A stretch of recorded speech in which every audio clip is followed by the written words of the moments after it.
bien-aimés dans le Seigneur, contente de vous retrouver dans votre émission Ma Semaine avec Christ. Aujourd'hui, nous continuons notre série d'enseignements sur le Saint-Esprit, notre associé pour la vie. Aujourd'hui, nous recevons notre invité, le frère Abdel Cassandra. Bonjour frère Abdel. Bonjour. Comment tu vas? Je vais très bien, merci. Alors, Kesh TV est ravi de t'accueillir aujourd'hui sur son plateau. Moi, je suis très ravi d'être là. Nous voulons continuer la série d'enseignements que nous avons eue sur le Saint-Esprit, mon associé pour la vie, et le thème que nous voulons développer aujourd'hui avec toi, c'est les dons spirituels. Alors, qu'est-ce que les dons spirituels? D'où viennent les dons spirituels? Dons spirituels, waouh. Je suis très ravi d'être là, Kesh TV. Je vous salue, vous qui nous écoutez ce matin, ce soir, selon l'heure. Je suis très ravi d'être là. Maintenant, cette question, je pense qu'elle est trop vaste, elle est trop profonde pour que nous puissions la répondre en peu de temps. Mais quand même, je vais prendre un verset qui va nous aider à répondre à cette question. Donc, d'où viennent les dons spirituels et c'est quoi les dons spirituels? Je prends la Bible dans le livre de 1 Corinthiens, chapitre 12, verset 1. Et je prends aussi verset 4. Verset 1, il est écrit: pour ce qui concerne les dons spirituels, je ne veux pas, frères, que vous soyez dans l'ignorance. Et dans le verset 4, il est écrit: il y a diversité des dons, mais le même esprit. Donc déjà dans le verset 4, nous pouvons voir que l'origine des dons spirituels, c'est l'Esprit Saint qui donne les dons spirituels aux chrétiens.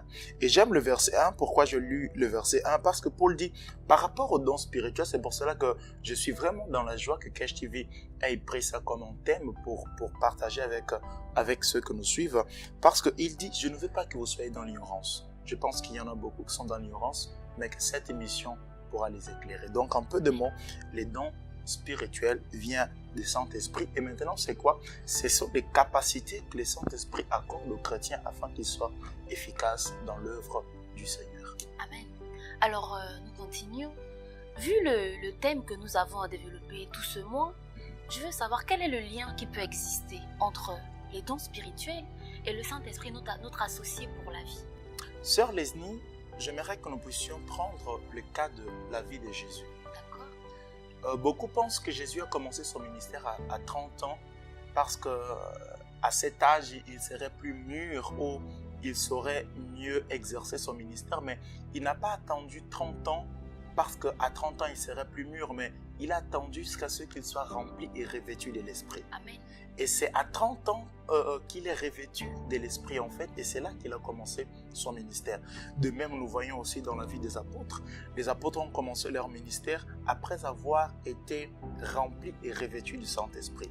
J'aimerais juste ouvrir une parenthèse pour ceux qui nous écoutent. C'est que beaucoup disent que les chrétiens reçoivent le Saint-Esprit. En fait, le Saint-Esprit vient dans les chrétiens lorsqu'ils sont baptisés l'Esprit. Or, c'est faux. Parce que les disciples avaient le Saint-Esprit même avant d'être baptisés. Dans le livre de Actes 1, verset 8, ils avaient déjà reçu l'Esprit. C'est ce que nous pouvons voir dans le livre de Jean 20, verset 22. La Bible dit que Jésus souffla sur eux. Ils ont reçu l'Esprit. Ils avaient déjà l'Esprit Saint. Mais pour qu'ils puissent commencer l'œuvre, ils ont attendu qu'ils soient revêtus et remplis de ce même esprit. Donc quel est ce lien-là entre le Saint-Esprit, notre associé, notre ami pour la vie, et les dons spirituels?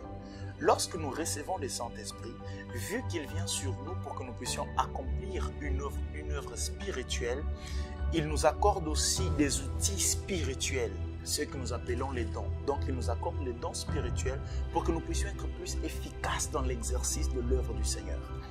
Et par exemple, aujourd'hui, lorsque nous voyons un chrétien, les chrétiens pensent que non, seulement les pasteurs, seulement les prophètes, seulement les apôtres, donc ceux qui sont appelés aux 5 ministères, qui doivent aspirer aux dons.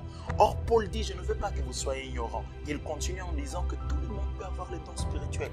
Il dit, j'aimerais que vous tous, vous puissiez aspirer aux dons. Imaginez-vous, par exemple, je suis je prends l'exemple d'un médecin, par exemple. Je suis un médecin, j'ai fini mes études. En tant que médecin, si je sais que Dieu m'appelle à exercer quelque chose auprès de malades, je ne vais pas seulement baser ma vie sur ce que j'ai appris à l'école, mais je vais aspirer au don de guérison. Amen. Afin qu'au-delà des connaissances que j'ai reçues, quand je suis limité par rapport aux connaissances, je vais maintenant exercer l'outil que le Saint-Esprit me donne afin d'être plus efficace. Et c'est ce que tous les chrétiens doivent comprendre en fait. Et je pense que c'est ça le lien entre le Saint-Esprit, notre ami, et les dons qu'il nous accorde. Amen. Dis-moi, comment se fait-il que certains qui ne vivent pas conformément à la parole de Dieu manifestent les dons de l'Esprit? Ça, c'est une grande question. C'est une grande question. Mais je pourrais répondre à cela en disant que tout simplement, c'est la souveraineté de Dieu. Parce que Dieu, lorsqu'il veut parler, lorsqu'il veut agir, lorsque le Saint-Esprit il veut agir, il passe par où il veut pour agir. Vous allez même remarquer, par exemple, lorsque Dieu a voulu bénir Job, il a passé même par Satan. Qu'est-ce qu'il a fait? Il a permis que Satan touche la vie de Job. En fait, il n'a pas permis pour détruire Job. Il a permis que Satan touche Job afin de multiplier ce que Job avait. Donc, de même aussi, Dieu, il peut passer par qui il veut, où il veut, juste pour communiquer quelque chose à son peuple. Mais maintenant, en parlant de ces personnes-là, si ceux qui nous écoutent, vous faites partie de ceux qui passent par cette circonstance, j'aimerais vous dire que, j'aimerais dire ici dans le plateau que, en fait, toutes les sources qui sont liées à une ressource, permet que la source coule tout le temps. Mais lorsqu'une source se détache de la ressource, à un moment donné, elle peut continuer à couler. Par exemple, je prends l'exemple de l'eau.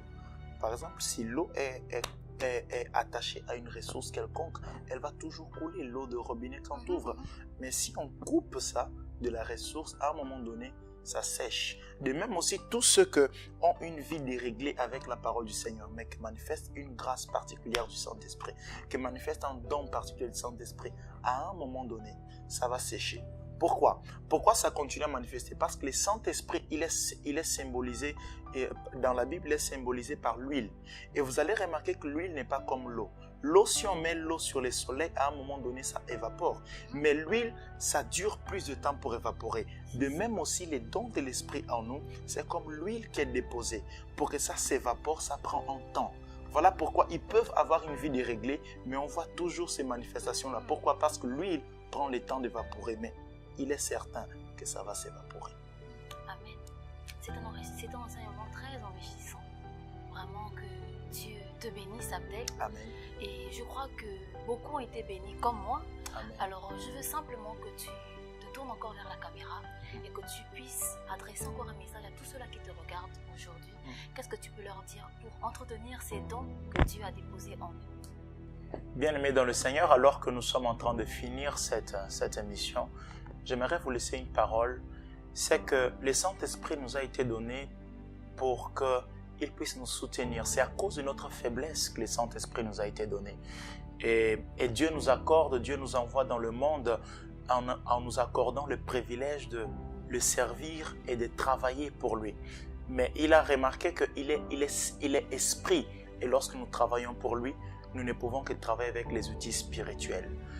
Je crois que Dieu est plus grand qu'un marabout. Je crois que Dieu est plus grand qu'un sorcier. Je crois que Dieu a donné aux enfants, à ses enfants, les capacités pour guérir les malades, pour répondre aux besoins. Toi qui m'écoutes maintenant, si tu es un enfant de Dieu ou si tu ne l'es pas, et que tu te tournes vers le marabout pour être guéri, si tu tournes vers un sorcier pour connaître ton avenir, sache que dans les enfants de Dieu, il a déposé des grâces qui les permettent de faire ça et pas accompagner des conséquences après. Parce que lorsqu'un sorcier te donne une révélation, lorsqu'un marabout te permet d'être guéri ou il guérit ta famille, une conséquence vient après. Soit il te demande quelque chose, soit vous allez remarquer que dans votre famille, les gens ne vont plus accoucher. Pourquoi? Parce qu'il y aura toujours une conséquence.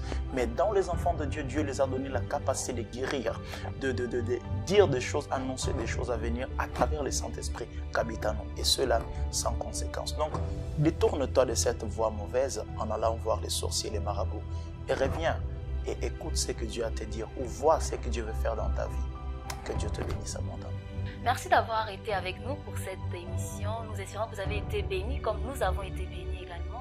Je vous donne rendez-vous la semaine prochaine pour un prochain numéro de Ma Semaine avec Christ.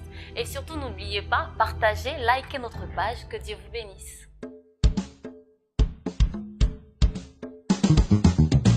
Quero se ver,